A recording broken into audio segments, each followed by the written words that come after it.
everyone, and Merry Christmas to those of you guys who celebrate Christmas. My name is Rincey and this is Rincey Reads. Today I'm bringing you part 2 of my top 12 books of 2012. So today you're getting numbers 1 through 6, so you'll see what my top book of the year was.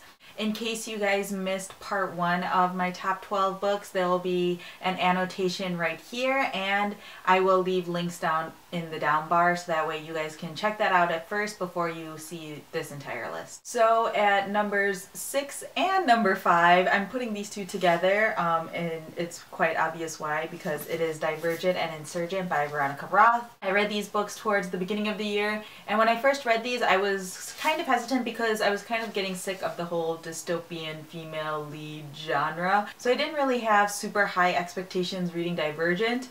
But then I read it and I absolutely loved it, and then I went and picked up Insurgent right away and I loved this one too. I know some people are disappointed in Insurgent, but I think it's a really good second novel and I cannot wait for the third one to come out next year. At number 4 I have Cinder by Marissa Meyer. I really love this book a whole lot. If you guys don't know, this is a futuristic retelling of the fairy tale Cinderella, and I thought this was just so clever and so well done. There are a lot of parallels obviously to the Cinderella story, but it doesn't follow Cinderella exactly. The one thing about this book that really disappointed me was the fact that I didn't realize it was part of a series, so I got towards the end and I was like, oh, this story isn't done yet.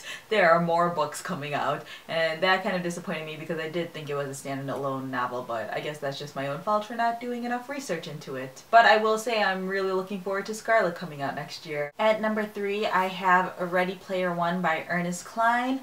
This book is just so much fun and it's such a quick read. This book is filled with a lot of pop culture references, and specifically 80s pop culture references, because that's kind of what the whole storyline revolves around. And someone like me who loves pop culture and loves the 80s, this book is like made for me. I know some people didn't like this book quite as much as I did just because like it can be a bit overbearing with the pop culture references, but I didn't get as sick of it as most people did. I mostly just found this really fun. It's really quick, it's really easy. At number 2 I have Fahrenheit 451 by Ray Bradbury.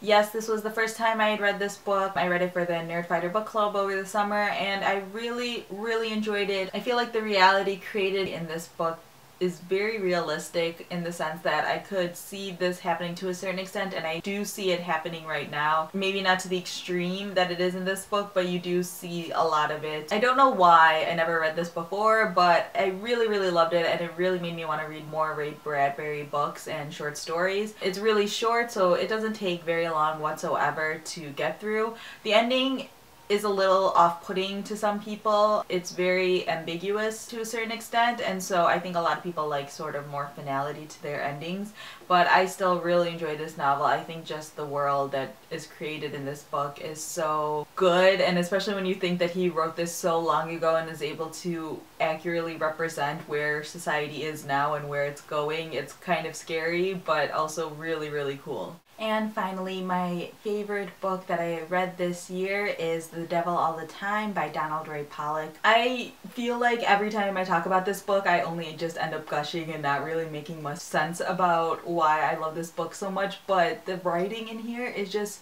so good, and this book is really dark and really twisted, but it's still so good. I mean, the characters are horrible people and they're crazy and insane, and you are like, what is going on throughout this entire book? But I just could not put it down. I really want to go read his other book, Knock 'em Stiff, because I heard it's basically the same style and tone, and if I like this one, I'll like that one. I just really like the way he writes. I mean, I know this might not be a book for everyone because the content in here is a little bit more adult or more mature, and it's really twisted and dark, so if you don't like books like that you won't like this one, but I just found it so fascinating and so good, and oh my gosh, I just can't even say anything more than that. So those are my favorite books that I read this year. Now for my channel related announcements. If you guys saw at the end of my last video, I said that I had reached 1,000 subscribers. I'm still really excited about that, so I'm going to be doing a week of videos. I already have some ideas planned for the week, but if you guys have any video ideas of things you want to see from me,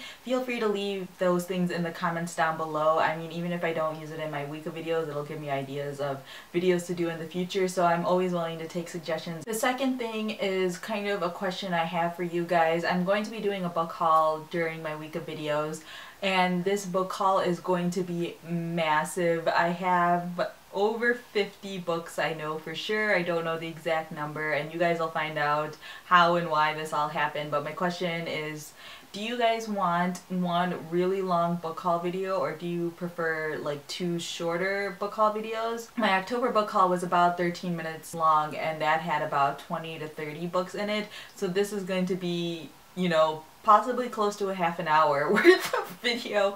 So I have a feeling I'm going to split it up into 2 15-minute videos because I just feel like that would be easier to digest. It seems like you guys are willing to watch like a 15-minute long book haul. Putting out a 30-minute video might be a little bit much.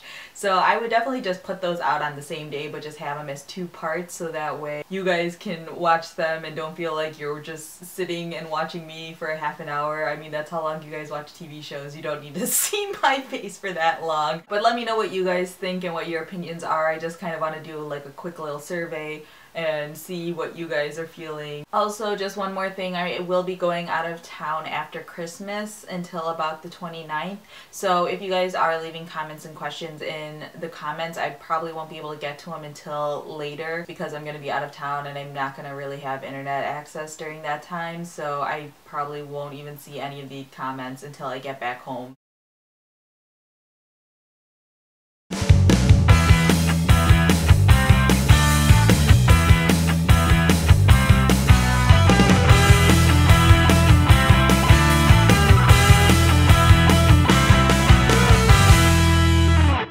I'm going to be bringing you numbers 6 through 12. Nope. Today I'm going to be bringing you the top